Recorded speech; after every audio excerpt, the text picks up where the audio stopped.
أعوذ بالله السميع العليم من الشيطان اللعين الرجيم. بسم الله الرحمن الرحيم. الحمد لله الأول بلا أول كان قبله ولا آخر بلا آخر يكون بعده الذي قصرت عن رؤيته أبصار الناظرين وعجزت عن نعته أوهام الواصفين الذي ابتدع بقدرته الخلق ابتداء واخترعهم على مشيته اقتراء ثم سلك بهم طريق إرادته وبعثهم على سبيل محبته. والصلاة والسلام على الأول العدد وصاحب الأبد أسرته خير الأسر وإترته خير الإتر وشجرته خير الشجر نبتت في حرم بسقت في كرم سيدنا ومولانا بالقاسم محمد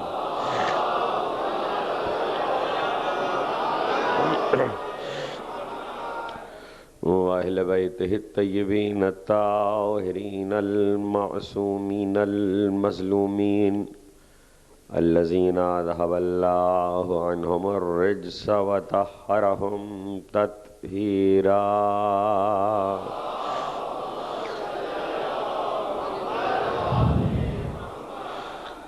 لا سيما على الحق الجديد وطلة الرشيد وغرة الحميد بقية الله في الأرض وحجة الله على الخلق شریک القرآن صاحب العصر والزمان اجل اللہ تعالی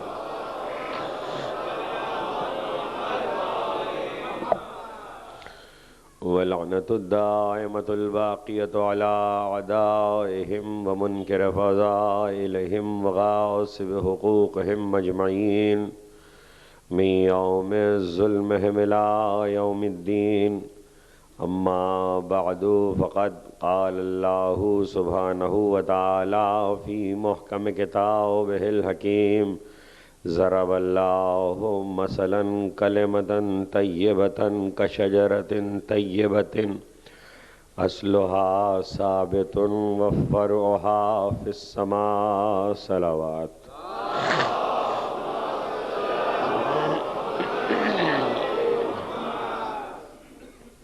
ایک مرتبہ اور سب مل کے بلند آواز.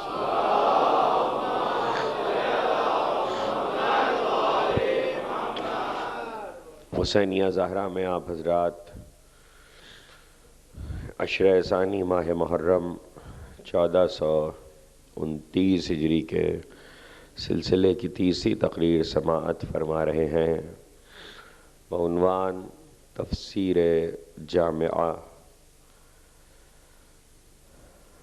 سب سے پہلے آپ حضرات سے ایک دعائے صحت کی گزارش ہے. حسین ساجوانی صاحب کی والدہ علیل ہیں، ابھی مجھے اطلاع ملی ہے. دعا فرمائیں پروردگار عالم بحق بیمار کربلا شفائے کامل و عاجل عطا فرمائیں.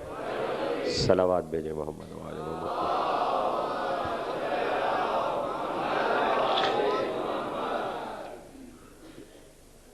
ذکر ہے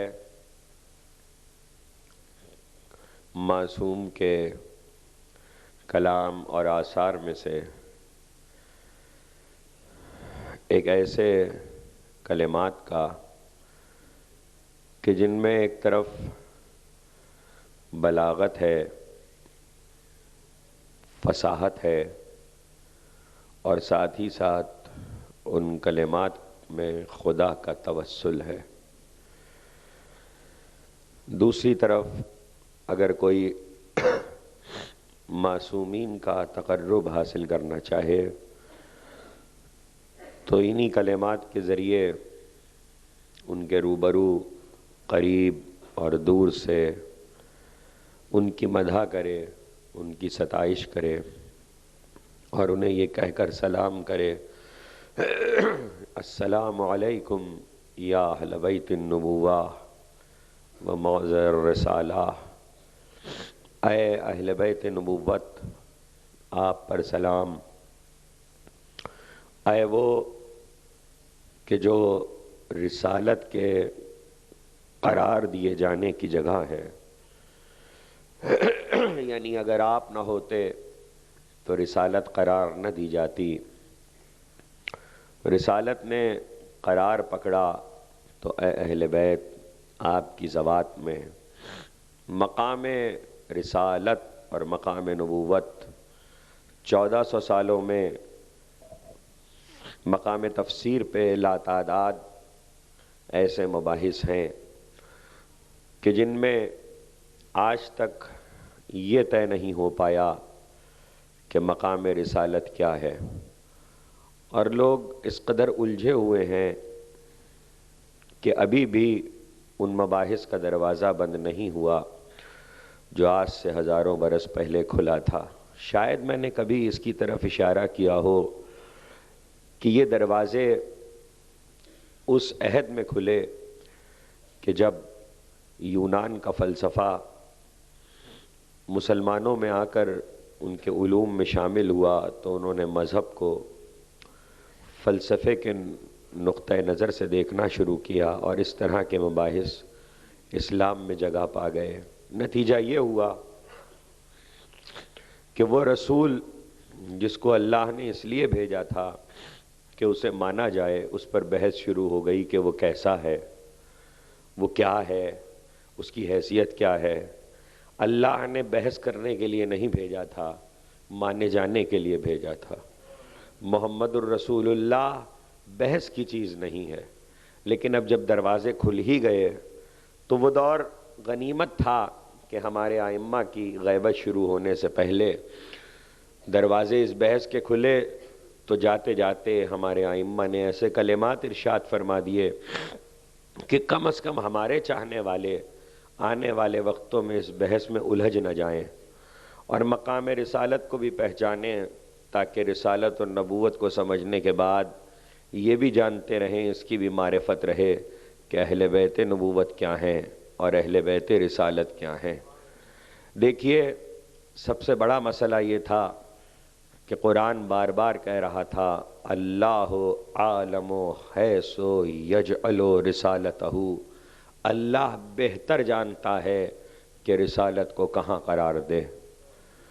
جب اللہ بہتر جانتا ہے تو ظاہر ہے کہ جہاں اس نے قرار دیا رسالت کو وہی رسالت کے لیے بہترین جگہ تھی، اور چونکہ خالق حقیقی پروردگار صرف ایک رسالت ہی کے بارے میں نہیں بلکہ جتنی چیزیں روئے عرض پر کیا مخلوقات عالم میں پائی جاتی ہیں ان سب میں ہر ایک کے لیے ایک مقام ہے، اور یہ جو مقام جس چیز کا پایا جاتا ہے اس مقام پر غور کرنا ضروری ہے، جس کو ہم بدل نہیں سکتے۔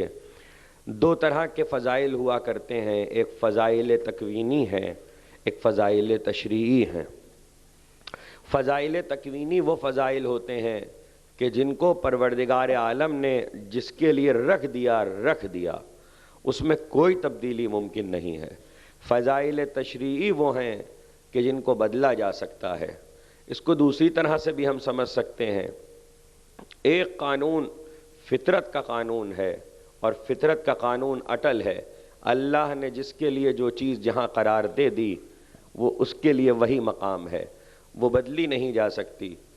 اسی طرح سے تحصیل کی منزل پر کچھ فضیلتیں ہوتی ہیں کہ جہاں اللہ نے یہ رکھا ہے ٹھیک ہے، تم جستجو کرو گے، تم محنت کرو گے، تم ریاضت کرو گے، یہ فضیلت تمہیں مل جائے گی، تم اس کو پا لو گے۔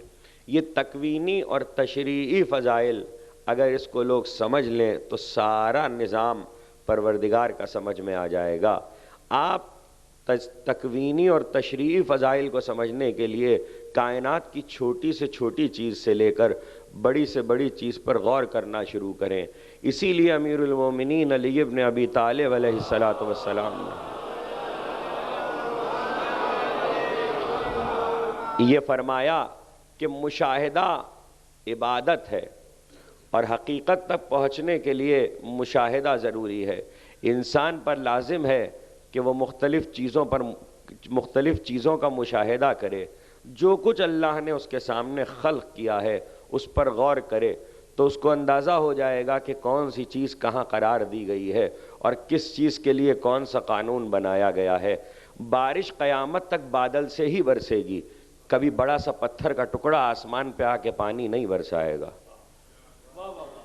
یہ اللہ کا بنایا ہوا قانون ہے. چاند رات کو ہی چمکے گا، سورج دن میں ہی روشنی دے گا. ہم جتنا چاہیں اس قانون کو بدلنا، اس قانون کو ہم نہیں بدل سکتے، اس لیے کہ اللہ نے اس کو اٹل قرار دیا ہے. ستاروں کو چاند کے ساتھ ہی نکلنا ہے، سورج کے ساتھ روشن نہیں ہونا ہے. یہ اللہ کا بنایا ہوا قانون ہے. ستاروں میں نحس بھی ہوں گے، ساتھ بھی ہوں گے، یہ اللہ کا بنایا ہوا قانون ہے. چاند کو 30 اور 29 کے نظام پر باقی رہنا ہے. کوئی مہینہ 32 اور 35 کا نہیں ہو سکتا، 28 اور 25 کا نہیں ہو سکتا. یہ اللہ کا بنایا ہوا قانون ہے. اسی طریقے سے آسمان کے علاوہ آپ زمین تک آ جائیے تو زمین پہ لاتعداد ایسی چیزیں آپ کی بکھری ہوئی ہیں کہ جس میں قانون الہی بدل نہیں سکتا. رات اور دن کو آنا ہے، ایسا ہو ہی نہیں سکتا کہ 2 دن ایک ساتھ آ جائیں. درمیان میں رات کا آنا ضروری ہے، 2 راتیں ایک ساتھ نہیں آ سکتی، درمیان میں دن کا آنا ضروری ہے.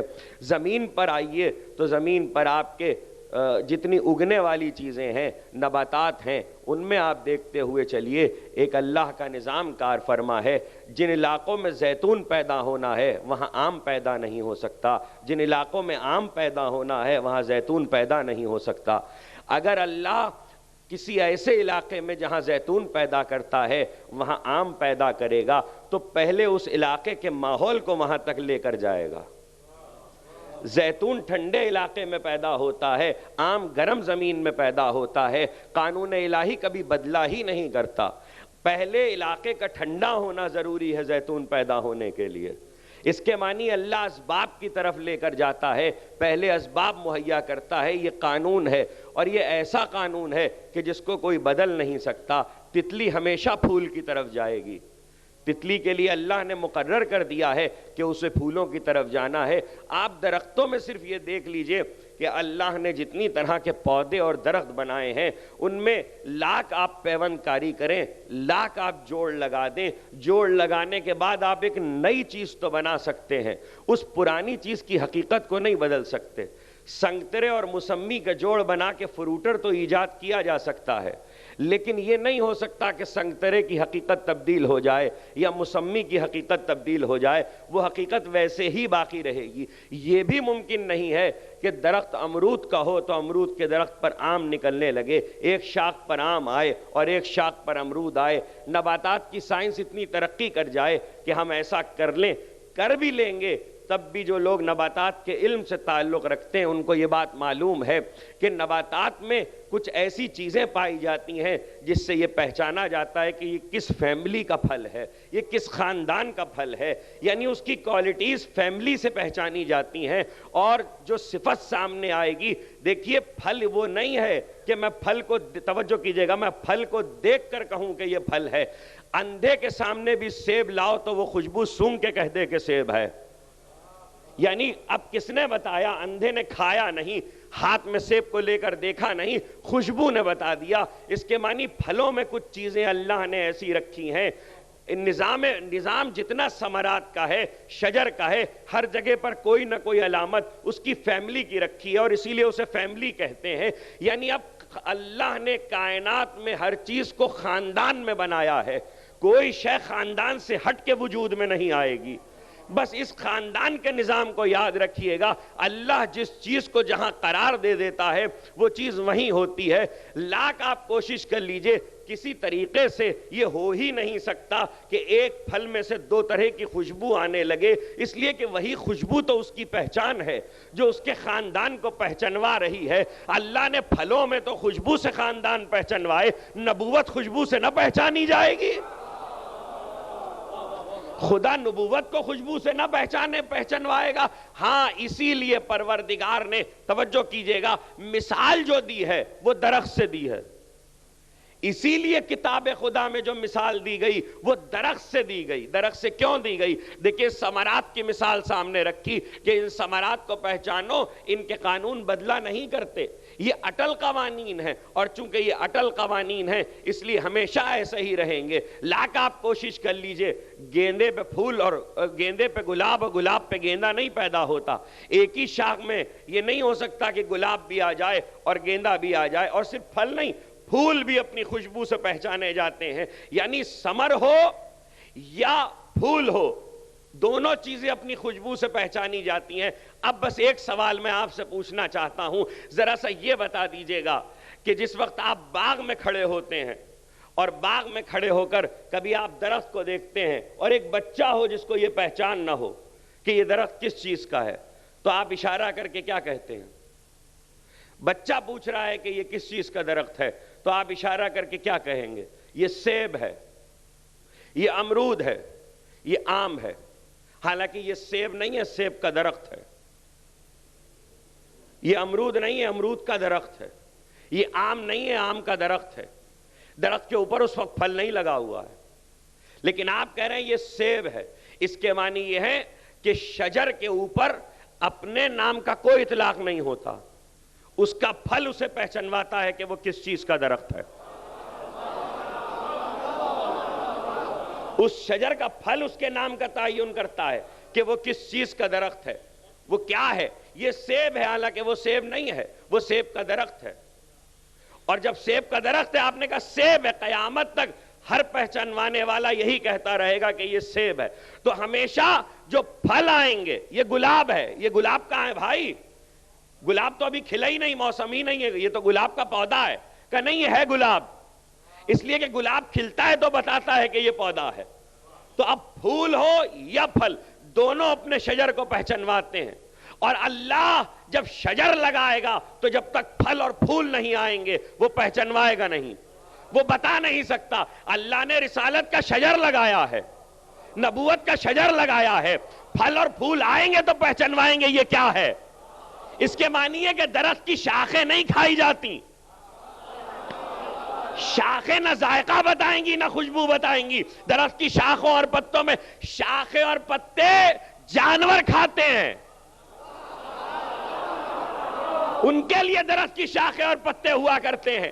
یہ جو پھل اور پھول ہیں یہ عقل رکھنے والوں کے لیے ہیں کہ وہ اس کو دیکھ کر پہچانے. اس لیے جب تک شاخیں اور پتے رہیں گے اس وقت تک درخت کوئی پہچان نہیں دے گا. جب پھل اور پھول آئے گا تب درخت پہچانوائے گا. اور پھل اور پھول کو دیکھ کر ہم یہ بتائیں گے کہ یہ کس چیز کا درخت ہے، یہ کون سا شجر ہے.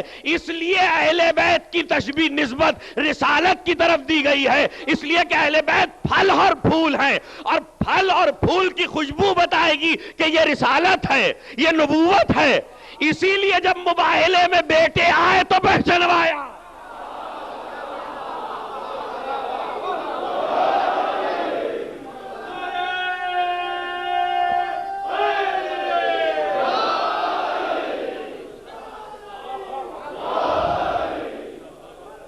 کل تقریر جس منزل پہ روکی تھی وہاں واپس آنا ہے، لیکن ذرا سا تمیز سن لیجئے.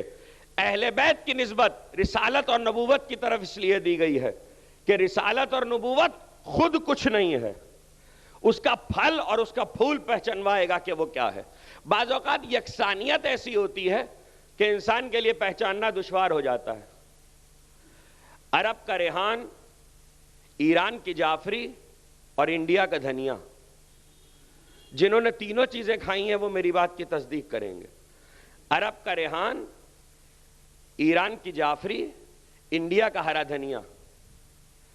جو اس کی تمیز نہ رکھتا ہو وہ پہلی مرتبہ دیکھ کر کہے گا یہ ایک ہے، اس لیے کہ پتیاں ایک جیسی. بہت بہت باریک سا فرق ہوتا. اب جس کو علم ہے نباتیات آتا وہ تو پہچان لے گا، لیکن آم کھانے والا نہیں پہچان سکتا. آم کھانے والا اس کی تمیز نہیں کر سکتا. وہ پتیاں دیکھ کر کہے گا بہت باریک سا فرق ہوتا ہے. وہ پتیاں دیکھ کر کہے گا فرق کائے کا ہوتا ہے. اگر کوئی یہاں نباتیات کا طالب علم بیٹھا ہے تو اس کو معلوم ہے فرق ہوتا ہے رگ و ریشے میں. پتے کے رگ و ریشے میں فرق ہوتا ہے، لیکن وہ ماہر ہوگا تو پہچانے گا. اس کے معنی ہے کہ رگ و ریشہ مختلف ہوتا ہے. پودے کی نوعیت بدلے گی تو رگ و ریشہ بدل جائے گا. رگ و ریشہ کیا؟ جیسے انسان کی رگیں ہوتی ہیں اسی طرح پودے کی رگیں ہوتی ہیں, رگیں بدل جایا کرتی ہیں. تو جب رگ و ریشہ بدلے گا, لیکن رگ و ریشہ دیکھنے کے لیے ماہر چاہیے ہے, علم کا ماہر ہونا چاہیے. ہر ایک علم کا ماہر نہیں ہوتا. اسی طرح رسالت سے ہر ایک کا ایسے شخص کا پالا نہیں پڑ رہا ہے کہ جو ماہر ہو اور پہچان لے یہ رگ و ریشہ اور ہے, یہ رگ و ریشہ اور ہے. رگ و ریشہ کیسے پہچانے گا؟ دیکھیے, یہ تو یہاں ایک آدمی آپ گھر میں خاندان میں ملیے تو بہت کم ایسے لوگ ہوں گے کہ جو صورت سے اور قیافے سے ایک دوسرے کو پہچان لیں. پہچان لیتے ہیں لوگ, لیکن رگ و ریشہ نہیں پہچانا جاتا قیافے میں. جو بہت ہی ماہر ہوگا وہ پہچانے گا. عام شخص جب اس کو دیکھے گا وہ کہے گا یہ تو ایک جیسے پتے ہیں, تو پھر پہچانا کیسے جائے گا؟ جیسے ہی وہ اسے اٹھائے گا اور اس کی خوشبو بلند ہوگی. تو ریحان کی خوشبو اور ہے, جعفری کی خوشبو اور ہے, ہرے دھنیے کی خوشبو اور ہے. تینوں کی خوشبو الگ الگ ہے. خوشبو بتا دے گی اگر کھایا ہوا ہے یہ ریحان ہے, یہ جعفری ہے, یہ ہرا دھنیا ہے. اس کے معنی بظاہر یکسانیت ہے لیکن خوشبو الگ الگ ہے. جہاں بظاہر یکسانیت ہوا کرتی ہے وہاں بھی خوشبو الگ الگ ہوا کرتی ہے. اور جب خوشبو الگ ہوگی تو وہ پہچنوائے گی. یہ ریحان عرب میں بہت اعلیٰ ترین پودا ہوتا ہے ریحان, اور اس کی مثالیں دی گئی ہیں. مجھے نہیں پتا کہ حدیث میں یہ لفظ کیوں آ گیا. اب سمجھ میں آیا مسئلہ خوشبو کا تھا تو پیغمبر نے آواز دی, الحسن والحسین ریحانتی فی الدنیا والآخرہ. حسن و حسین دنیا اور آخرت میں میرے ریحان ہیں, میری خوشبو ہیں. خوشبو ہے کہ کیا معنی؟ اب قیامت تک میں حسن و حسین سے پہچانا جاؤں گا.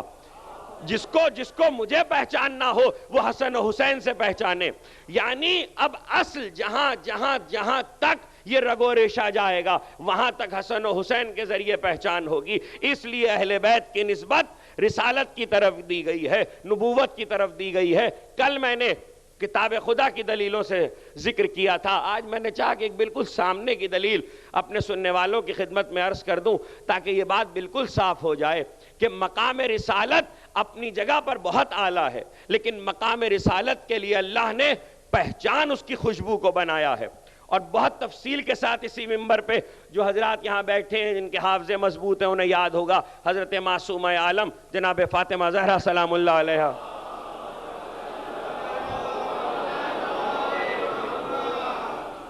ایک مرتبہ اور صلوات دی.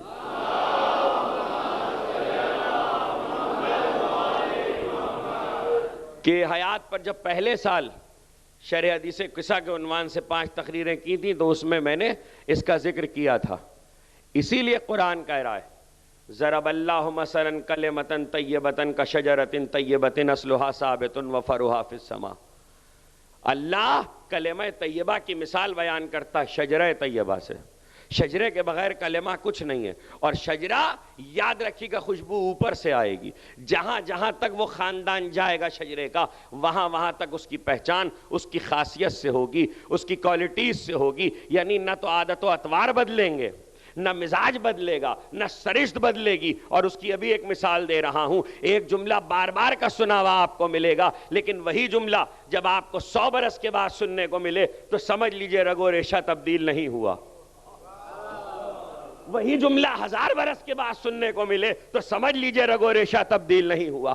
وہی جملہ آپ کو 2500 برس کے بعد سننے کو ملے تو سمجھ لیجئے رگ و ریشہ تبدیل نہیں ہوا. عام مثالیں تو بہت ساری ہیں, لیکن اس وقت میں سنا رہا ہوں ایک ایسی مثال جس سے یہ اندازہ ہو کہ رگ و ریشے جب نہیں بدلا کرتے تو صفات کہاں تک جایا کرتی ہیں. لکھا یہ ہے کہ جس وقت حضرت حجت عجل اللہ تعالی فرجہ شریف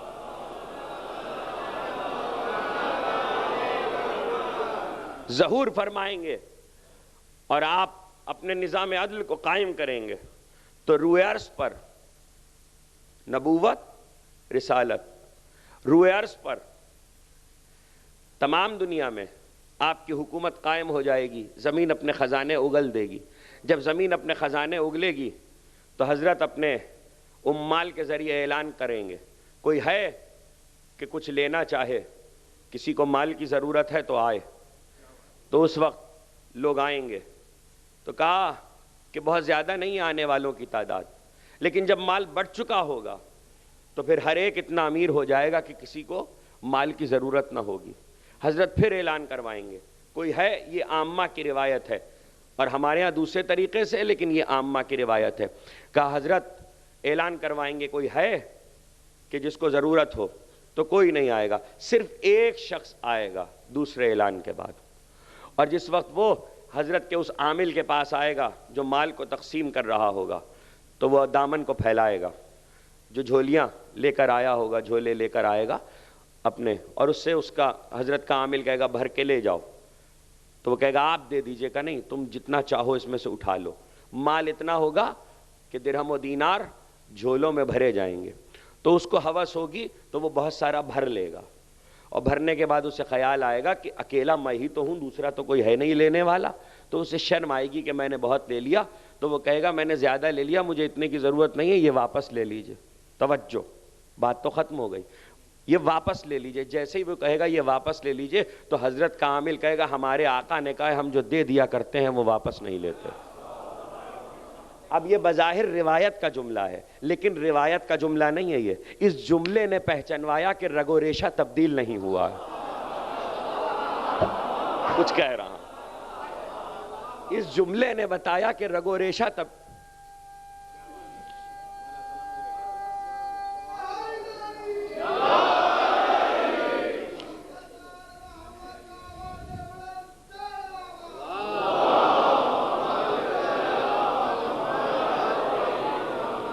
ہم جو دے دیا کرتے ہیں وہ واپس نہیں لیا کرتے. اس جملے نے بتایا کہ رگ و ریشہ تبدیل نہیں ہوا, اور رگ و ریشہ کسی بھی عہد میں تبدیل نہیں ہوتا. حضرت عبد المطلب 7 برس کی عمر میں ایک جملہ انہوں نے کہا تھا. حضرت عبد المطلب نے 7 سال کی عمر ہے, اور جب مدینے میں ہے اور مکے کا ایک شخص راستے میں آیا ہے اور اس نے دیکھا کہ بچے کھیل رہے ہیں اور عبد المطلب نہیں کھیل رہے ہیں, وہیں بیٹھے ہوئے پتھر پہ کچھ سوچ رہے ہیں. تو آپ نے کہا, اس شخص نے پوچھا کیوں بیٹا سب کھیل رہے ہیں تم کیوں نہیں کھیلتے؟ تو آپ نے کہا کیا اللہ نے ہمیں کھیلنے کے لیے پیدا کیا ہے؟ یہ کس کا جملہ ہے؟ یہ اسلام آنے سے پہلے رسول کے دادا کا جملہ ہے. اسلام آنے سے پہلے رسول کے دادا کا جملہ ہے. اب اسلام آنے کے بعد تاریخ کو محمد تقی تک پہنچائیے تو پھر آپ کو وہی جملہ سننے کو ملے گا. پھر وہی جملہ سننے کو ملے گا کہ جب حاکم پوچھ رہا ہے کیوں بیٹا سارے بچے کھیل رہے ہیں تم کیوں نہیں کھیل رہے, تو کیا اللہ نے ہمیں کھیلنے کے لیے پیدا کیا ہے؟ تو اتنے سالوں میں کسی کے ہاں جملوں کا ایک ہونا تو دکھاؤ. جملے ایک اس لیے نہیں ہوتے کہ خون ایک نہیں ہے, جملے ایک اس لیے نہیں ہوتے کہ رگ و ریشہ ایک نہیں ہے. یہ رسالت کی زبان ہے, یہ جہاں جائیں گے یہی زبان بولیں گے. تو جملوں کا ایک ہونا یہ بتا رہا ہے. اور پھر دلیل دے رہا ہوں. اسحاق کندی نے کیا کہا تھا؟ اہل بیت رسالت, اہل بیت کی نسبت رسالت کی طرف کیوں ہے؟ اسحاق کندی کے واقعے میں کیا کہا گیا؟ مشہور واقعہ ہے حضرت امام حسن عسکری علیہ السلام.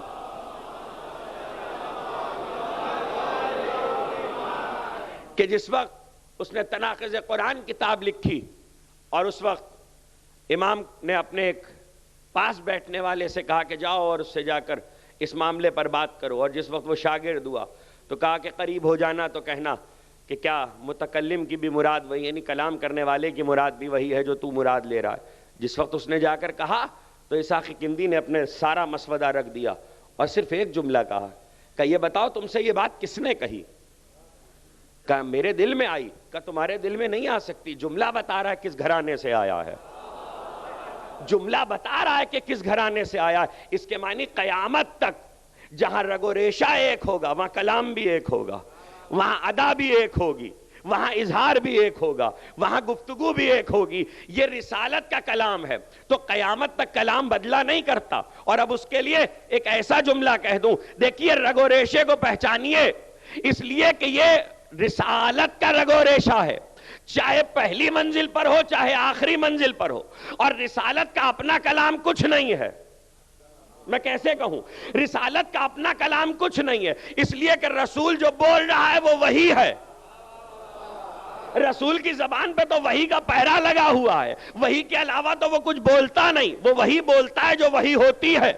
وہی کے علاوہ پیغمبر کچھ کلام نہیں کرتا. جب اپنا کوئی کلام ہے نہیں تو اب رسالت کا رگ و ریشہ گویا کلام خدا ہوا, اور کلام خدا قیامت تک یہ رسالت کی زبان وہی ہے. اسی سے پہچانا جائے گا کہ رسالت یہ گھرانہ کون سا ہے. تو اب جائیے اور معصوم عالم کا خطبہ دیکھیے, جس کو پڑھنے کے بعد تمام عرب دانوں نے یہ کہا کہ اس خطبے کا کمال یہ ہے کہ اس میں یہ پتہ ہی نہیں چلتا قرآن کی آیت کہاں ختم ہو جاتی ہے, زہرا کا جملہ کہاں شروع ہو جاتا ہے.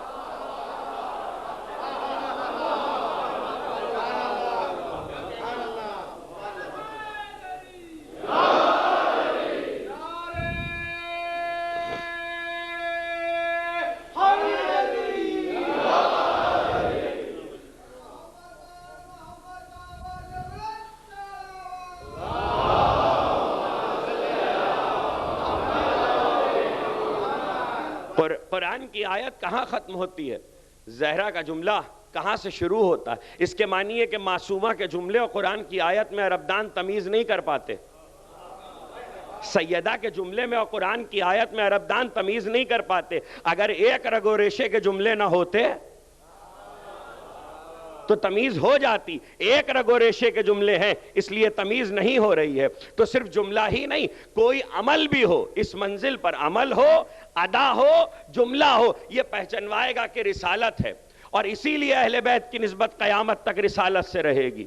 اہل بیت رسالت کے اہل بیت ہیں, اہل بیت نبوت کے اہل بیت ہیں. چاہو تو رسالت سے اہل بیت کو سمجھ لو اور چاہو تو اہل بیت سے رسالت کو سمجھ لو. 1400 سال میں رسالت کا مقام تو سمجھ میں امت کے نہیں آ رہا, تو اہل بیت ہی کو سمجھ لیا ہوتا. اہل بیت سمجھ میں آ جائیں گے تو رسالت خود بخود سمجھ میں آ جائے گی. معصومہ عالم کی حیات, مجھے ظاہر ہے بہت دیر یہاں پہ نہیں رکنا, معصومہ عالم کی حیات کے 18 سال کی عمر میں, 18 برس کے سن میں, تاریخ بس اتنا بتا دے کہ کوئی منزل ایسی ہو جس پر انگلی اٹھائی جا سکے. تاریخ کہیں انگلی اٹھائے کہ ہاں یہ کام معاذاللہ غلط ہوا یا یہ عمل بی بی کا غلط ہے, تاریخ کیسے بات کرے گی؟ کر ہی نہیں سکتی. علی کی حیات پہ تاریخ کیسے بات کرے گی؟ دیکھیں سیاسی غلطیوں کی بات اور ہے, ہم اس پر بات نہیں کر رہے, کردار کی بات کر رہے ہیں. جہاں کردار پر انگلی نہ اٹھائی جا سکے وہاں ہم نہیں کہہ رہے آپ آیے تطہیر کو مانیے, لیکن کردار زہرا پہ انگلی نہیں اٹھ سکتی, کردار علی پہ انگلی نہیں اٹھ سکتی. ٹھیک ہے آیے تطہیر کا مطلب عصمت نہیں ہے, مگر اس کے باوجود کردار میں جھول تو نہیں ہے نا. جب کردار میں جزو کے جھول نہیں ہے تو کل کے جھول کیسے ہوگا؟ جس کا جزو ایسا ہے اس کا کل کیسا ہوگا؟ اور جس کا ایک نور کا ٹکڑا ایسا ہے کہ کردار میں جھول نہیں ہے تو دوسرا نور کا ٹکڑا کیسا ہوگا؟ یعنی مقام رسالت کو چاہو علی سے سمجھو, چاہے مقام امامت کو رسول سے سمجھ لو, اور پھر وہ رسول کہ جس کے لیے آج تاریخ یہ کہہ رہی ہے کہ ہاں ہم ہی جیسا تو تھا, یہ ہم ہی جیسا جیسے ہی کہا, مقام رسالت کا تعین نہیں ہو سکے گا. اس لیے کہ جب قرآن بڑھ کے آواز دیتا ہے لا ترفعوا اصواتکم فوق صوت النبی, دیکھو اپنی آوازوں کو رسول کی آواز پہ بلند نہ کرنا. ہم جیسا تھا, ہم جیسا اگر رسول تھا تو کیا ہم دو آپس میں ایک دوسرے کے لیے بھی یہ حکم ہے کہ ہم ایک دوسرے کی آواز پر اپنی آوازوں کو بلند نہ کریں؟ اس کے معنی کوئی تو مقام ہے کہ ہمیں روکا گیا کہ ہم اس کی آواز پر اپنی آواز کو بلند نہ کریں. لا تجعلوا دعاء الرسول بینکم دعائے بعضکم من بعض, دیکھو رسول کو نہ پکارو اس طرح جیسے تم آپس میں ایک دوسرے کو پکارتے ہو. جب آپس میں پکارتے ہو, اگر رسول ہم جیسا ہوتا تو آپس میں پکارنے کی طرح رسول کو بھی اجازت ہوتی, لیکن رسول کے لیے اجازت نہیں دی. اس کے معنی مقام رسالت کچھ ہے.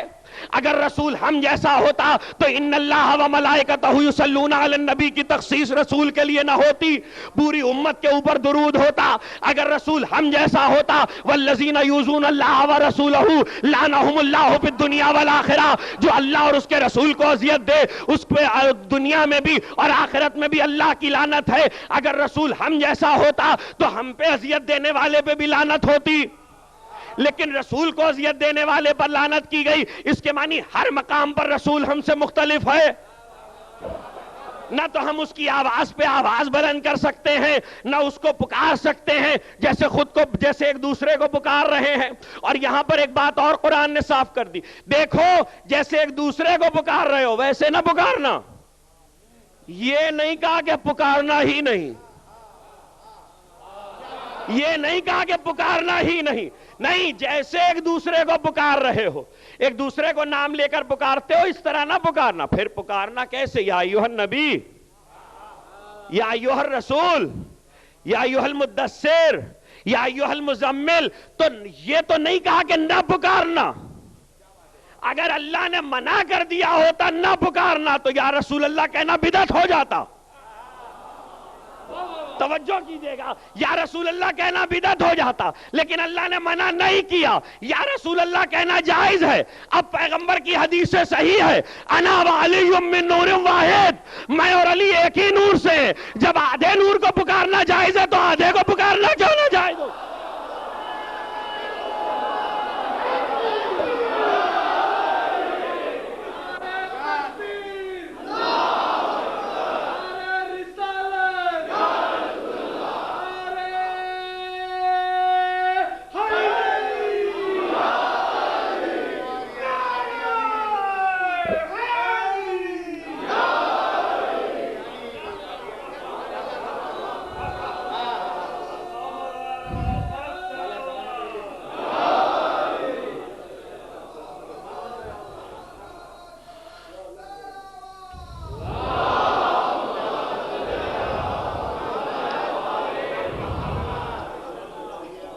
جب وہاں پکارنا جائز ہے تو وہاں بھی پکارنا جائز ہے.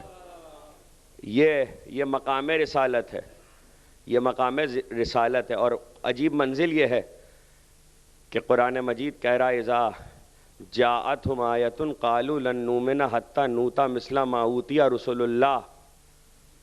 جب ان کے پاس ہماری آیت آتی ہے تو یہ کہتے ہیں کہ ہم کو بھی وہی دو جو رسول کو دیا ہے، تب تو ہم ایمان لائیں گے. اس لیے کی تھی وہ تمہید، قانون فطرت کی تمہید اس لیے کی تھی، ہم کو بھی وہی سب دو جو رسول کو دیا ہے، تب تو ہم ایمان لائیں گے. اس کے معنی کچھ لوگ ہیں کہ جو اسی مقام کی تمنا کر رہے ہیں جو رسول کو دیا گیا ہے. کوئی مقام ہے، کوئی شے ہے، کوئی عظمت ہے جو رسول کو دی گئی ہے. اذا جاءتہم آیۃ، جب ان کے پاس آیت آتی ہے، ہماری نشانی آتی ہے، قالوا لن نؤمن، ہم ہرگز ایمان نہیں لائیں گے، حتی نؤتی، جب تک کہ ہمیں نہ دے دیا جائے، مثل ما اوتی، اسی کے مثل کے جو کچھ رسول کو دیا گیا ہے، جو کچھ رسولوں کو دیا گیا ہے. کیا کہا تھا میں نے کہ مقام تکوین پر جو فضیلت دی گئی ہے وہ اٹل ہے، وہ بدلی نہیں جا سکتی. جس کو جو دے دیا گیا وہ وہیں رہے گا. مقام تکوین کی کچھ فضیلتیں میں نے مثال میں گنوائی تھی، اب میں اس منزل پر آ گیا. یاد رکھیے گا، پودوں کے لیے تکوین ہے، جانوروں کے لیے تکوین ہے. شیر کی نسل میں شیر ہی پیدا ہوگا، گیدڑ کی نسل میں گیدڑ ہی پیدا ہوگا. یہ مقام تکوین ہے، یہ بدلا نہیں کرتا، یہ قانون بدل نہیں سکتا. مقام تکوین، فضائل تکوین جانوروں کے لیے ہیں، پودوں کے لیے ہیں، آسمان کے لیے ہیں، چاند کے لیے ہے، سورج کے لیے، انسان کے لیے نہیں ہے. جی ہاں، انسان کے لیے بھی مقام تکوین ہے. اور اس کی سب سے بڑی دلیل یہ ہے کہ اگر کسی صاحب کو ناپسند ہو، پالنے والے یہ جن کے ہاں تو مجھے بھیج رہا ہے، یہ ابا مجھے ناپسند ہے، کسی اور کے ہاں بھیجنا. ولدیت کا انتخاب کوئی اپنی مرضی سے نہیں کر سکتا.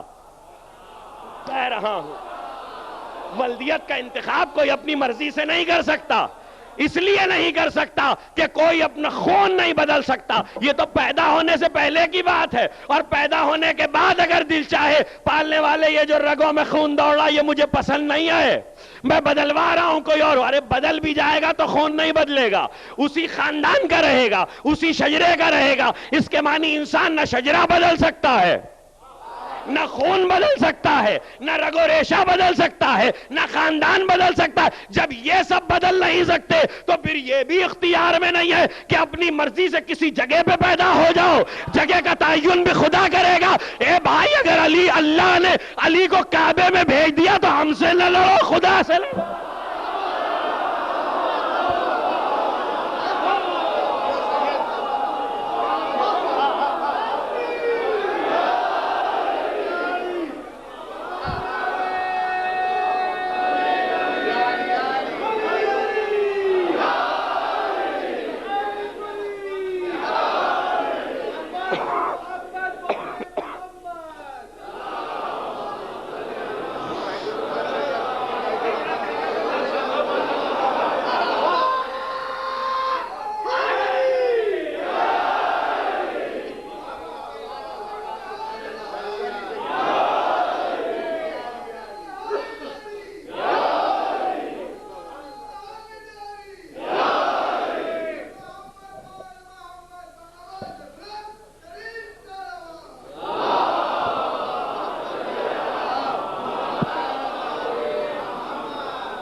کوئی اسلامی روایت، کوئی چھوٹی سے چھوٹی حدیث ہمیں یہ نہیں بتاتی کہ اللہ نے انسان کے پیدا ہونے سے پہلے یہ اختیار دیا اور جھانک کے دیکھ لو اس خاندان میں بھیج رہے ہیں، چچا پسند ہیں کہ نہیں، ماموں اچھے لگتے ہیں کہ نہیں، یا کہیں اور بھیج دیں. اما کافر ہو کے مومن بھیجے گا وہ وہیں. کوئی اختیار نہیں دیا. اس کے معنی جس کے لیے جو چن لے. کیا کہا قرآن نے؟ جب ہماری آیت آتی ہے تو کہتے ہیں ہمیں بھی وہی سب دیا جائے کہ جو رسولوں کو دیا. یہ مانگ رہے ہیں کہ وہی سب دیا جائے. جب وہ سب نہ ملا تو کہنے لگے رسول کے چچا کلمہ ہی نہیں پڑھا، آپ نے غور ہی نہیں کیا. اما اگر چچا میں کوئی خرابی تھی تو اللہ پہلے سے انتظام کرتا. کہاں بھیج دیا پالنے والے اپنے رسول کو، اور ایسی جگہ پہ محبوب کو بھیج دیا کہ لوگ کہہ رہے کلمہ نہیں پڑھا تو کافر کی گود میں کھیلے گا، کافر کندھوں پہ بٹھائے گا، کافر اسے کھانا کھلائے گا، ارے کافر کے لقموں پہ پلے گا. کہ ہم بھیج رہے ہیں، ہماری طرف سے دی گئی فضیلت ہے، تم اسے کفر سمجھ رہے ہو. یہ فضیلت ہے، یہ فضیلت ہے. اس لیے کہ تم چچا کو دیکھ رہے ہو، ہم لہو کو دیکھ رہے ہیں.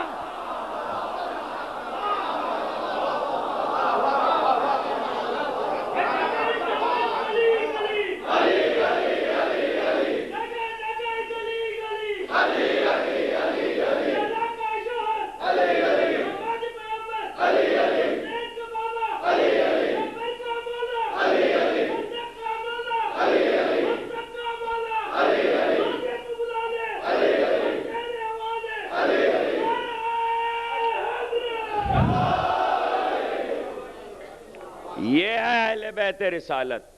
اور بارہا ذکر کر چکے ہیں مختلف جگہوں پہ، خیال نہیں کہ یہاں پر تذکرہ ہوا کہ نہیں ہوا، لیکن ایک طرح کی بہت ساری روایتیں ہیں اس طرح کی مختلف ائمہ سے کہ وہ سامنے سے آ رہے ہیں، بہت بڑے عالم ہیں، فقیہ ہیں، اور ایک بار آپ کا امام گھر سے نکلا ہے، جوانی کا عالم ہے، عصا ہاتھ میں ہے. آپ جوانی میں عصا لے کے چلتے ہیں؟ آپ کو جوانی میں عصا کی ضرورت ہے؟ جوانی میں عصا کی ضرورت نہیں ہے، یہ رسول کا عصا ہے. اچھا یہ رسول کا عصا ہے، جلدی سے آگے بڑھے لپکے کہ کسی طریقے سے رسول کے عصا پہ بوسہ لے لیں. آپ کے چھٹے امام نے عصا کو ہٹا لیا. کہنے لگے کیا ارادے ہیں؟ کہا رسول کا عصا ہے. کا بوسہ لینا ہے رسول کے عصا پہ؟ کیوں؟ کہ رسول کا عصا ہے. تو ایک بار آستین الٹ دی. کہنے لگے بوسہ لینا ہے تو یہاں لو.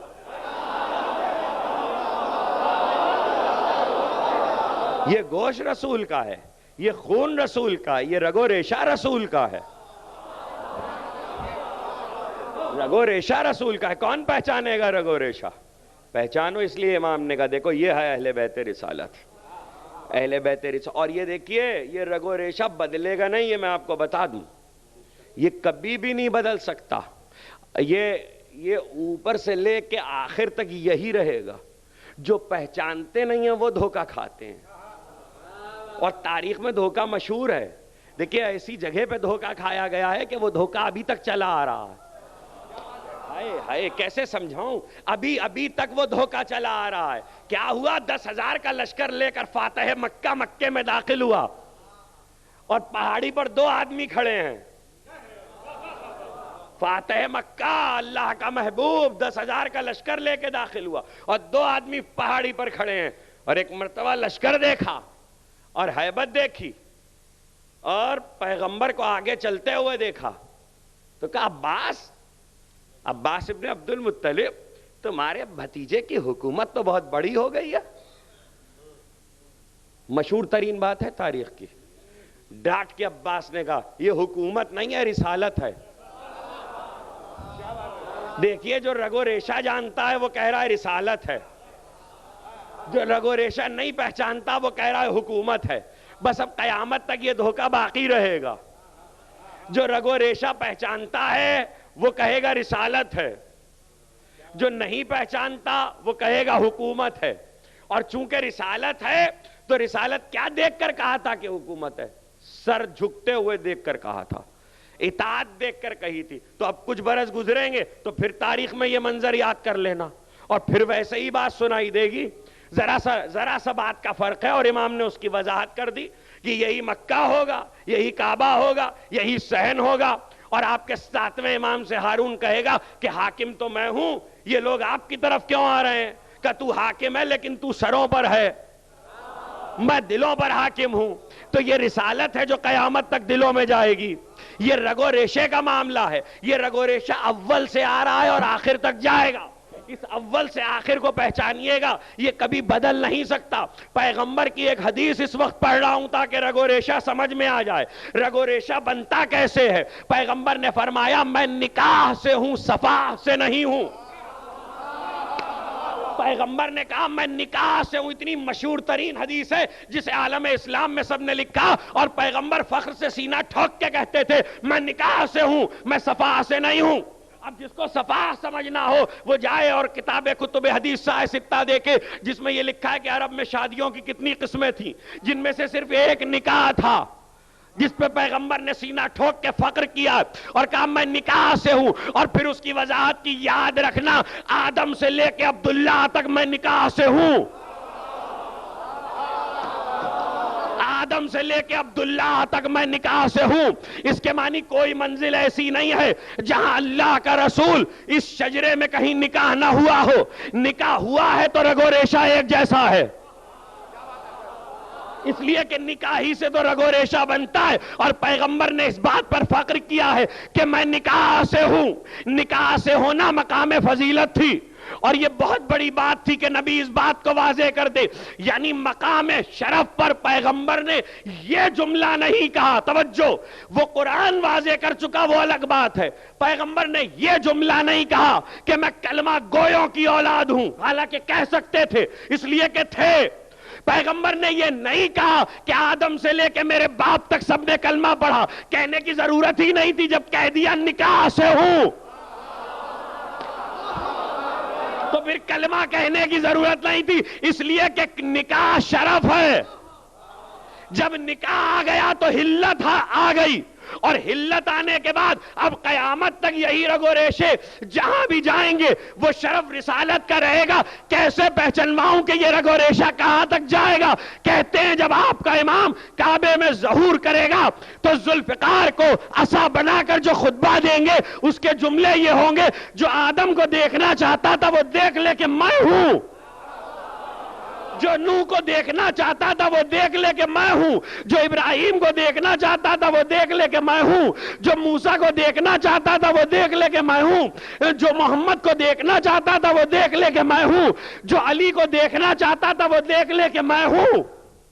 یعنی ہر ایک کو خود کو کہہ رہے ہیں میں آدم ہوں، میں نوح ہوں، میں ابراہیم ہوں، میں موسیٰ ہوں، میں عیسیٰ ہوں۔ آپ کہاں ہیں؟ آپ تو مہدی ہیں، آپ تو مہدی ہیں۔ تو پلٹ کر کہیں گے نہیں میں ہی آدم ہوں، اس لیے کہ یہ لہو آدم کا ہے، میں ہی نوح ہوں اس لیے کہ یہ لہو نوح کا ہے، میں ہی ابراہیم ہوں اس لیے کہ یہ لہو ابراہیم کا ہے۔ اور اس مقام پر ہمارا 12واں پہلے سے زیادہ شرف رکھتا ہے۔ توجہ رکھیے گا، وہ دادا صحیح یا پوتا صحیح، لیکن 12ویں کا شرف پہلے سے زیادہ ہے، اس لیے کہ پہلے کے لیے رسول نے کہا تھا جو آدم کی صفت دیکھنا چاہے، نوح کی نجابت دیکھنا چاہے، موسیٰ کی ہیبت دیکھنا چاہے، عیسیٰ کا زہد دیکھنا چاہے، ابراہیم کی خلت دیکھنا چاہے، وہ علی کی طرف دیکھے۔ لیکن علی میں ساری نبوتیں سمٹتی تھی، مہدی میں ساری امامتیں سمٹ۔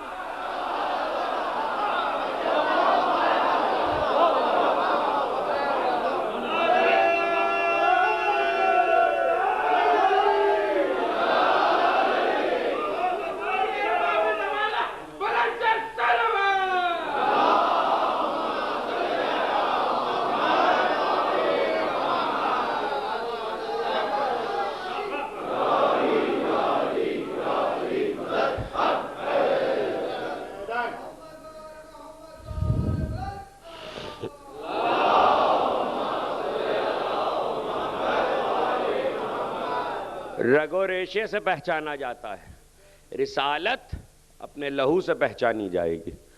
لہو بول کے بتائے گا کہ رسالت کہاں ہے۔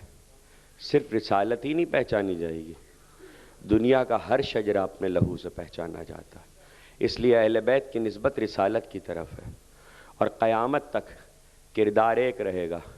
جن کو یاد ہوگا پروگرام ان کو یاد ہوگا اینڈ آف دی ٹائم جو آپ کے 12ویں امام حضرت امام زمان عجل اللہ تعالی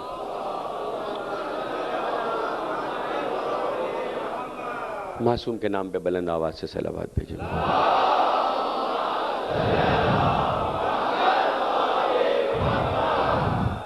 چار قسطوں میں یہ پروگرام جو چھپ چکا ہے کتابی صورت میں امام پر آیا تھا ARY سے، اس پروگرام میں بھی یہ بات موجود ہے جو علماء اسلام نے کہی ہے، اور عامہ و خاصہ کی تمام کی کتابوں میں یہ جملہ موجود ہے کہ حیرانی اس بات پر ہے کہ لوگ حضرت کو پہچانیں گے کیسے کہ حضرت آئے ہیں، اس لیے کہ حضرت کو تو پہلے کسی نے دیکھا ہی نہیں ہوگا. تو تمام علماء اسلام سے جب پوچھا گیا کہ حضرت کو کیسے پہچانیں گے تو سب نے یہ لکھا ہے کہ جس وقت حضرت سامنے آئیں گے تو لوگ کہیں گے ھذا رسول اللہ،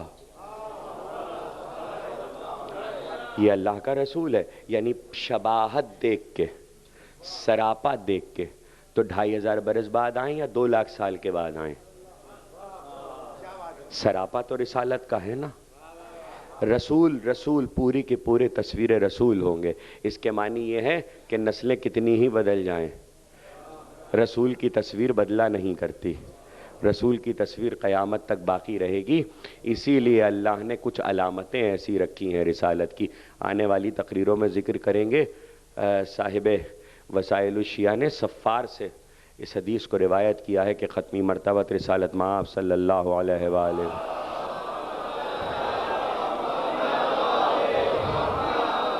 نے فرمایا کہ کچھ چیزیں جو اولین و آخرین میں کسی کو نہیں دی گئیں وہ مجھے عطا کی گئیں پیغمبر نے، اور یہ مقام رسالت ہے. چونکہ گفتگو مقام رسالت پر ہے، پیغمبر نے فرمایا کچھ چیزیں جو اولین و آخرین میں کسی کو نہیں دی گئیں وہ مجھے عطا کی گئی ہیں. ان میں سے ایک یہ ہے کہ اللہ نے زمین کو میرے لیے سجدگاہ بنایا ہے جو اس سے پہلے کسی نبی کے لیے نہیں کیا گیا. دوسری بات، مٹی کو پاکیزہ بنایا ہے جو اس سے پہلے کسی نبی کے لیے نہیں کیا گیا. تیسری چیز یہ کہ جوامع الکلم مجھے عطا کیے گئے ہیں جو مجھ سے پہلے کسی کو نہیں عطا کیے گئے. چوتھی چیز یہ کہ شفاعت مجھے عطا کی گئی ہے. اور ظاہر ہے کہ زیارت جامعہ میں اس پر بھی ایک تفصیل سے معصوم کے جملے موجود ہیں کہ خود مقام شفاعت کیا ہے.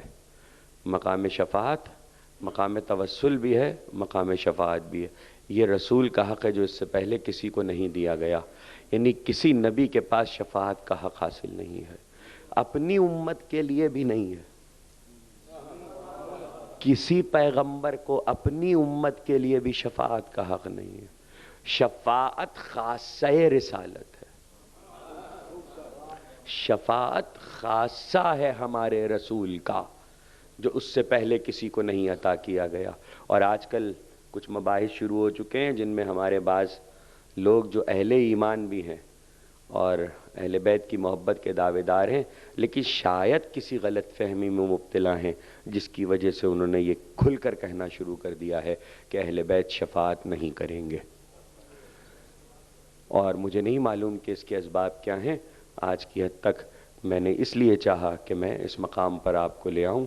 مجھے نہیں معلوم، اس لیے کہ میرے کانوں تک باتیں آتی ہیں اور بڑے باوثوق ذرائع سے یہ معلوم ہوا ہے کہ لوگ کہہ رہے ہیں اور مجھ سے آ کر سوالات بھی پوچھے گئے. یہاں بھی ہے، پاکستان میں بھی یہ صورتحال ہے اور جہاں جہاں اس کا ذکر ہو رہا ہے. شفاعت آنے والی تقریروں میں انشاءاللہ ہم گفتگو کریں گے کہ پیغمبر کے خاصوں میں سے ایک خاصہ ہے. اور خاصے کا مطلب یہ ہے کہ یہ حق رسول ہے. اور حق رسول کے معنی کیا ہے کہ پیغمبر شفیع المذنبین ہیں، یعنی گنہگاروں کی شفاعت کرنے والے ہیں. اور شفیع المذنبین ہونا، توجہ، پیغمبر کا شفیع المذنبین ہونا، تقریر وہیں واپس جائے گی جہاں سے ہم نے بات کو روکا ہے. پیغمبر کا شفیع المذنبین ہونا صرف ہمارے ہاں یہ نہیں ہے کہ اہل بیت کے ماننے والوں میں ہے، بلکہ شفیع المذنبین پیغمبر کا لقب عامہ اور خاصہ دونوں میں ہے. اور تمام تر عالم اسلام پیغمبر کو شفیع المذنبین کہتا ہے. یعنی کوئی ایسا نہیں ہے جو یہ نہ کہتا ہو کہ اللہ کا رسول. یہ الگ بات ہے کہ اس کے معنی کیا ہیں اور لوگ اس پہ کتنا عقیدہ رکھتے ہیں، لیکن شفیع المذنبین پیغمبر کا مشہور ترین لقب ہے. اور شفیع المذنبین کے معنی ہے گنہگاروں کی شفاعت کرنے والا. بس یہیں پر میں ایک بات کی اصلاح کر دوں جو اس معنی میں بالکل واضح ہیں، اور وہ یہ کہ جہاں ایک طرف پیغمبر کو شفیع المذنبین لکھا گیا، وہیں علماء تفسیر نے یہ بھی لکھا کہ قرآن کہتا ہے کہ اے حبیب ہم تمہارے اگلے پچھلے گناہ معاف کر دیں گے۔ سورہ مبارکہ فتح کی پہلی آیت، اے حبیب ہم تمہارے اگلے پچھلے گناہ معاف کر دیں گے۔ تو اگر پیغمبر کے اگلے پچھلے گناہ قرآن معاف کر رہا ہے یا پروردگار معاف کر رہا ہے، تو اس کے معنی یہ ہوئے کہ پیغمبر خود گنہگار ہے، معاذ اللہ مذنب ہو گیا، اور یہ ہو نہیں سکتا، یہ عقلاً باطل ہے کہ جو مذنب ہو وہی شفیع ہو۔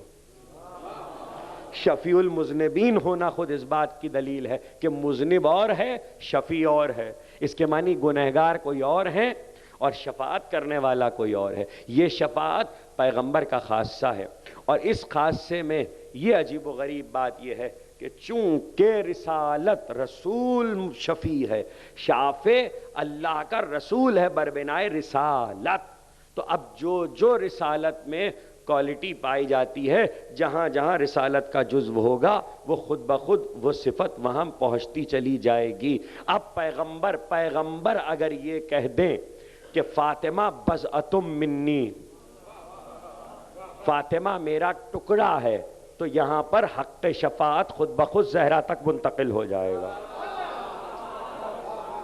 آج کی حد تک چونکہ مقام اہل بیت پر گفتگو تھی، یہ دیکھیے یاد رکھیے گا، تھوڑا سا وقت ظاہر ہے کہ آج شب جمعہ ہے، میں چاہتا ہوں کہ بات مکمل بھی ہو جائے۔ ایک مرتبہ صلوات بھیجیے محمد و آل محمد۔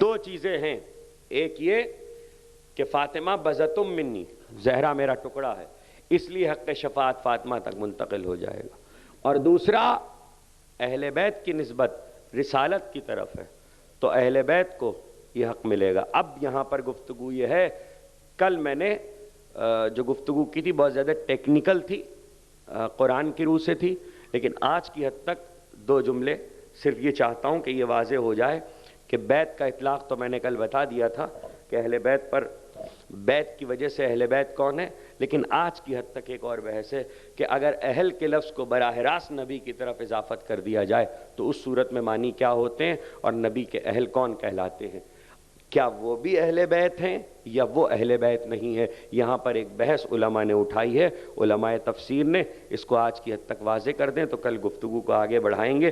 قرآن مجید میں کچھ مقامات ایسے ہیں جہاں پر یہ لفظ آیا ہے اہل، اور اہل کے لفظ کے لیے بحث ہے کہ اہل بیت میں کون کون شامل ہو سکتا ہے اور کون کون شامل نہیں ہو سکتا۔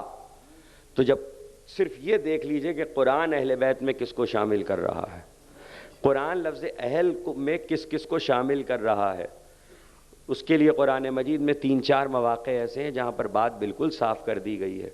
سب سے اہم وَاجْعَل لِّی وَزِيرًا مِّنْ أَهْلِي ہارون اخی۔ کل ایک جملہ کہا تھا کہ اگر کوئی لفظ کے غلط معنی بھی لے رہا ہو تب بھی قرآن سچائی کو پہنچا دیتا ہے۔ اگر اہل کے لفظ کے معنی اس میں سب شامل کر لیے جائیں اور براہ راست نبی کی طرف اضافت ہو جائے تو پھر یہاں پر قرآن کیا کہتا ہے، وَاجْعَل لِّی وَزِيرًا مِّنْ أَهْلِي ہارون اخی۔ پروردگار موسیٰ کہہ رہے ہیں پالنے والے میرے اہل میں سے ایک وزیر قرار دے اور وہ میرا بھائی ہارون ہو۔ اس کے معنی بھائی پر اہل کا اطلاق ہوتا ہے۔ قرآن مجید میں لفظ اہل کا اطلاق بھائی پر ہوتا ہے۔ ایک چیز آتیناہ اہلہ، ایوب سے اللہ نے ساری نعمتیں لے لی تھیں منزل امتحان پر، تو ان کے بیٹے بھی مر گئے تھے، بیٹیاں بھی مر گئی تھیں۔ قرآن نے جب واپس کیا تو اعلان کیا وَآتَيْنَاهُ أَهْلَهُ، ہم نے ایوب کو ان کی اولادیں واپس کر دیں۔ تو اب اہل کا اطلاق کس پر ہوا؟ اولاد پر، دو پر ہوا، بیٹے بیٹیوں پر ہوا، بھائی پر ہوا۔ تو بھائی بھی اہل میں ہے، نبی کے بیٹے بیٹیاں بھی اہل میں ہیں۔ اور اب ایک بحث ایسی آتی ہے کہ کیا اس رشتے سے کوئی نبی کے اہل میں ہوتا ہے کہ نہیں ہوتا، تو وہاں بھی قرآن مجید نے بات کو بالکل صاف کر دیا ہے۔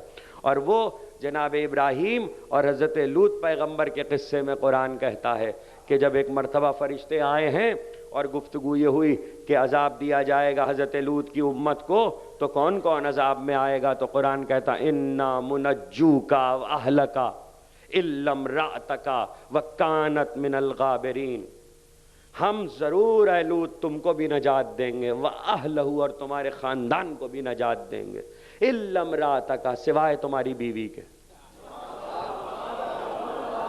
وَكَانَتْ مِنَ الْغَابِرِينَ، اور وہ پیچھے رہ جانے والوں میں سے۔ اور دوسری جگہ پہ 3-4 جگہ پر قرآن مجید میں یہ آیت لفظ بدل بدل کے آئی ہے، اِلَّا عَجُوزًا فِي الْغَابِرِينَ۔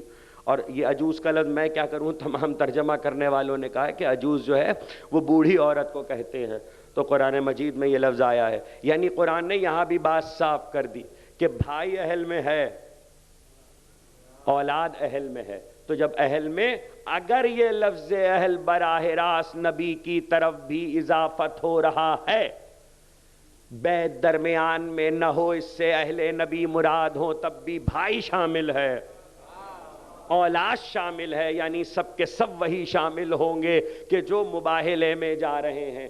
اس معنی کی وضاحت بہت ضروری ہے، اس لیے کہ مباہلے میں ایک بھائی ہے، ایک بیٹی ہے، 2 بیٹے ہیں، یہ اہل ہیں پیغمبر کے، اور یہاں قیامت یہ ہوئی ہے کہ پیغمبر نے حدیث قصہ جو سند صحیح ہے اس میں ایک جملہ ایسا کہہ دیا جو آیہ تطہیر میں بھی ایک لفظ کی وجہ سے دلیل ہے، اور وہ کیا؟ اللہم ہاؤلا، یہ ہاؤلا جو لفظ ہے اس نے دروازے بند کر دیے، اس لیے کہ حدیث کا ہاؤلا اور آیہ تطہیر کا انما، یہ بالکل ایسا ہی ہے کہ امام باڑے میں مجلس شروع ہو جائے اور باہر کا دروازہ بند کر دیا جائے، جو آ چکا وہ آ چکا،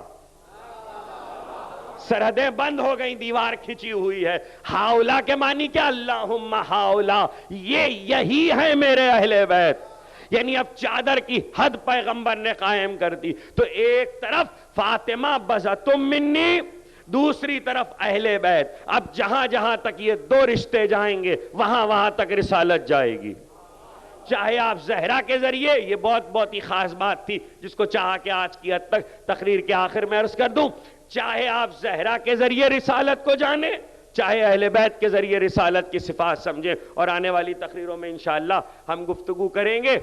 یہاں تک لکھا ہے، تقریر کہاں سے شروع ہوئی تھی؟ رگ و ریشے سے پہچانا جائے گا، کلام سے پہچانا جائے گا، گفتگو سے پہچانا جائے گا، لفظ سے پہچانا جائے گا، تو اب لیجئے ایک اور پہچان بتا رہا ہوں۔ علماء نے لکھا ہے کہ سیدہ ایسے چلتی تھیں جیسے رسول چلتے تھے، سیدہ جب چلتی تھی تو ایسے چلتی تھی جیسے رسول چلتے تھے، اس کے معنی یہ ہے کہ اہل بیت میں آ کر رسالت کی چال بھی نہیں بدلا کرتی، رسالت جب اہل بیت میں منتقل ہوتی ہے تو چال میں بھی فرق نہیں آیا کرتا، اسی لیے قیامت تک چاہے صورت سے پہچانو، چاہے رفتار سے پہچانو، یہاں تک لکھا ہے کہ رفتار بھی بالکل قدموں کی وہی تھی، اس لیے کہ رسول سیدھے نہیں چلا کرتے تھے، کبھی بھی پیغمبر ایسے نہیں چلتے تھے، پیغمبر راستے میں یوں چلتے تھے، اور سیدہ بھی اسی طرح چلا کرتی تھیں۔ یہ تمام علماء خاصہ اور عامہ نے لکھا ہے کہ لوگ زہرا کی رفتار کو دیکھ کر کہتے تھے کہ یہ پیغمبر کی رفتار ہے۔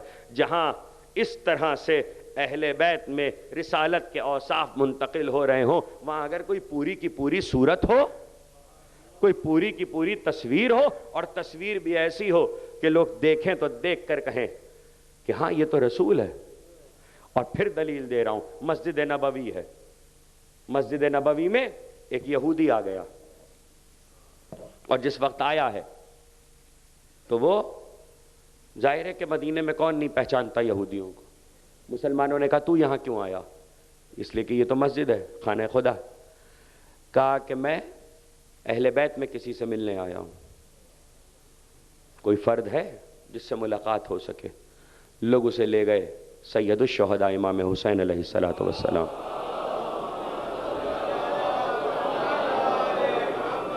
امام حسین کے پاس لے کر آئے۔ امام نے پوچھا کیسے آیا؟ کہ میں نے رات کو آپ کے نانا کو خواب میں دیکھا ہے۔ ایک واقعہ عیسائی کا ہے جو میں شاید سال گزشتہ یہاں پڑھ چکا ہوں، یہ واقعہ عیسائی کا نہیں ہے، یہ یہودی کا واقعہ ہے۔ کہا کہ میں نے رات کو آپ کے نانا کو خواب میں دیکھا ہے۔ کہ کیا کہہ رہے تھے؟ کہ وہ کہہ رہے تھے کہ اسلام قبول کر لے، اور موسیٰ ان کے ساتھ تھے، ہارون بھی ان کے ساتھ تھے۔ کہ پھر کہ میں نے ان کے ہاتھ پر اسلام قبول کیا، ان کی بیعت کی، کہ میں آیا ہوں تاکہ آپ کے ہاتھ پر ظاہراً تجدید اسلام کروں۔ کہا اچھا تو اگر میرے نانا کو دیکھے گا تو پہچان لے گا؟ کہا کہ ہاں، میں نے ان سے بات کی ہے اور خواب میں نے بہت قریب سے انہیں دیکھا ہے تو میں انہیں پہچان لوں گا۔ ایک مرتبہ حضرت نے غلام کو اشارہ کیا، غلام حجرے میں گیا اور ایک چھوٹے سے بچے کو گود میں لے کر آیا، چھوٹا سا بچہ اسے گود میں لے کر آیا۔ جس وقت غلام لے کر آیا تو حضرت نے اس بچے کو اپنی گود میں بٹھا لیا زانو پر، چہرے پر بچے کے نقاب تھی۔ امام حسین نے بچے کو زانو پہ بٹھا کے نقاب چہرے سے ہٹائی، جیسے ہی نقاب ہٹائی وہ کھڑا ہوا، السلام علیکہ یا رسول اللہ۔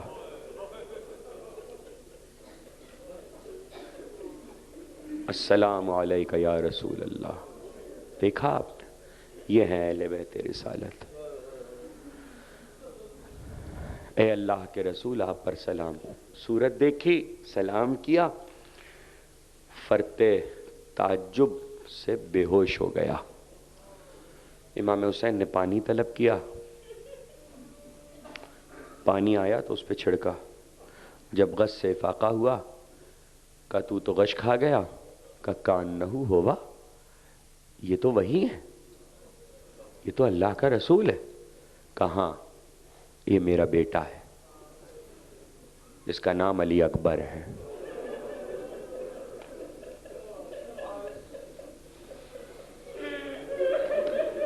آج شب جمعہ ہے،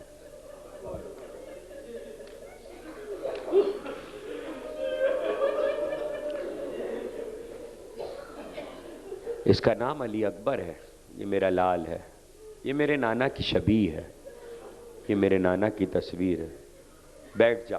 وہ بیٹھ گیا۔ ایک مرتبہ امام حسین نے کہا اچھا سن، یہ بتا کہ اگر اللہ تجھے ایسا ہی ایک خوبصورت بیٹا دے، جوان ہو جائے اور پھر عین جوانی کے عالم میں اس کو کوئی زخم آ جائے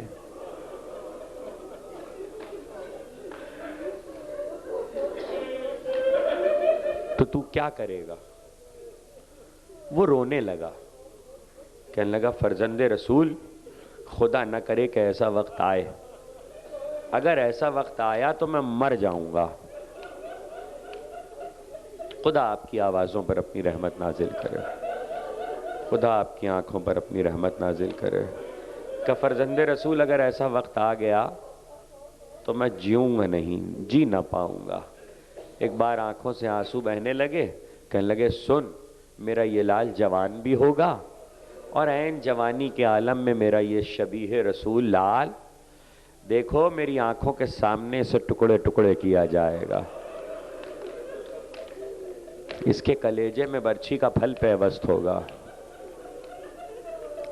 خدا آپ کی آوازوں پر اپنی رحمت نازل کرے۔ شب جمعہ حسین کو ذکر علی اکبر بہت پسند ہے، مقام توسل ہے، یہ شب دعا ہے، ذکر علی اکبر کے ساتھ رات دعائیں کیجیے گا، قبول ہوں گی۔ عزیزو، کربلا معلیٰ میں آج صرف علی اکبر کا ذکر ہوتا ہے۔ کہتے ہیں حسین بہت محبت کرتے ہیں، ام لیلہ بہت محبت کرتی ہیں، جناب زینب بہت محبت کرتی ہیں۔ سن سکیں گے دو چار جملے؟ مقتل کہتا ہے جس وقت علی اکبر اذن لینے کے لیے آئے اور جناب زینب مصلی پہ بیٹھی تھیں اور ان کے پاس آ کر بیٹھ گئے تو ایک بار سر اٹھا کے چہرہ دیکھا علی اکبر کا، کہا علی اکبر کیسے آئے؟ کہا پھپھی اماں بابا اکیلے ہو چکے ہیں، اب بابا کی نصرت کرنے والا کوئی نہیں ہے۔ تو جناب زینب کہنے لگی اچھا میں سمجھی تم مرنے کی اجازت لینے آئے ہو۔ یہ کہا اور جناب زینب بے ہوش ہو گئیں، جناب زینب غش کھا گئیں۔ امام حسین چوبے خیمہ پکڑے ہوئے کھڑے تھے پردے کے پاس، بہن کو غش کھاتے دیکھا تو رو کے کہنے لگے علی اکبر پانی کہاں سے لاؤں کہ چھڑک کے زینب کو غش سے بیدار کروں؟ اے علی اکبر اللہ خدا آپ کی اولاد کی خوشیوں سے کلیجے ٹھنڈے رکھے. کہنے لگے اے علی اکبر ذرا ایسا کرو اپنے زلفوں کو زینب کے چہرے کے قریب لے جاؤ. زینب تمہارے زلفوں کی خوشبو کی عادی ہیں, جیسے ہی خوشبو پائیں گی زینب غصے سے بیدار ہو جائیں گی. علی اکبر نے چہرے کو جھکایا اور ایک مرتبہ جیسے ہی خوشبو سونگی جناب زینب نے تو کہتے ہیں کہ زینب نے آنکھیں کھول دی. علی اکبر کی زلفوں کی خوشبو پا کر عزیز و انصاف سے بتاؤ کہ جس بی بی کو علی اکبر سے اتنی محبت ہو, جب انہی زلفوں کو نیزے سے بندھا دیکھا ہوگا تو زینب کے دل پر کیا گزری ہوگی. راہ کوفہ و شام میں علی کی بیٹی کے دل پر کیا گزر گئی. خدا آپ کی آوازوں پر اپنی رحمت نازل کرے. عزادارو دو چار جملے سنیے. مختل کہتا ہے جس وقت راہ کوفہ و شام میں سر چلے اور ایک مرتبہ جس نیزے پر علی اکبر کا سر تھا اور ایک نیزے پر حسین کا سر, مختل کہتا ہے کہ حسین اپنے نگاہ کو اس طرف پھیر لیتے تھے جس طرف علی اکبر کا سر ہوتا تھا. بیٹے سے اتنی محبت کرتے تھے, بیٹے کے دیکھے بغیر تاریخیں کہتی ہیں حسین جیتے نہ تھے لیکن شہادت کے بعد بھی نگاہیں اس طرف پھر جایا کرتی تھیں. چلتے چلتے کوفے کی راہ میں نیزوں پہ سر ایک ایسی جگہ پر پہنچے کہ جہاں ایک عورت بام پر چھت پہ کھڑی تھی. اس عورت نے جو علی اکبر کا سر دیکھا اور علی اکبر کے چہرے پر نگاہ گئی, جانے اس عورت کے دل پہ کیا گزری. اس نے بے ساختہ ایک جملہ کہا خدا بندہ جس وقت یہ جوان مارا گیا ہو کاش اس کی ماں زندہ نہ ہو.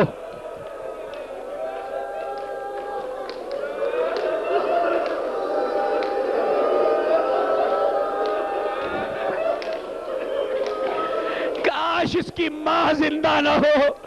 عزیزو اسی وقت نیزے کے نیچے علی اکبر کی ماں ام لیلا یہ سن رہی تھی خدا کسی ماں پہ یہ وقت نہ لائے. عزادارو مختل کہتا ہے کہ جس وقت شام میں یہ سر پہنچا اور یزید کے دربار میں سر داخل ہونا شروع ہوئے تو ایک بار اس سر کو دیکھ کر ایک راہب نے پوچھا یہ کس کا سر ہے. لوگوں نے کہا یہ حسین کے بیٹے علی اکبر کا سر ہے, اسے علی اکبر کہتے ہیں. کہا اچھا یہ بتاؤ یہ کیسے شہید ہوا. کہ یہ اپنے باپ سے اجازت لے کر مقتل میں آیا تھا. اس کے کلیجے پہ برچی لگے. راہب کا جملہ سنو گے. راہب نے کہا اللہ اس کے باپ نے اسے کس دل سے اجازت دی.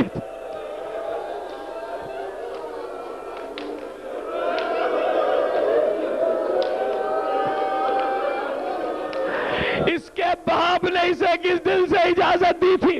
ہو گئی عزیزو تقریر. دو جملے سن لو.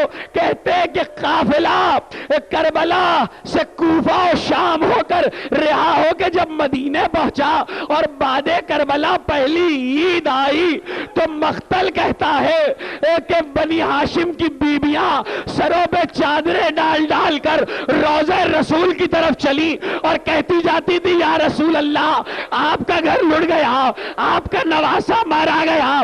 ایسے میں راوی کہتا ہے میں نے دیکھا ایک طویل القامت بی بی بنی ہاشم کے محلے سے نکلی, کنیزوں کے جھرمٹ میں تھی اور ایک بار جانے مدینے کی شارع پر آ کر کیا دیکھا, دونوں ہاتھ سینے پر مارے, ولدی کہہ کے زمین پہ بیٹھ گئی, رونا شروع کیا. بیبیوں میں رونے کا غل اٹھا. میں قریب گیا, میں نے کنیز کو بلایا, یہ کون بی بی ہے, کیوں رو رہی ہے. کہا رے تو نہیں جانتا یہ علی اکبر کی ماں ام لیلا ہے. آج عید کے دن اب جوانوں کو گلے ملتے دیکھا. علی اکبر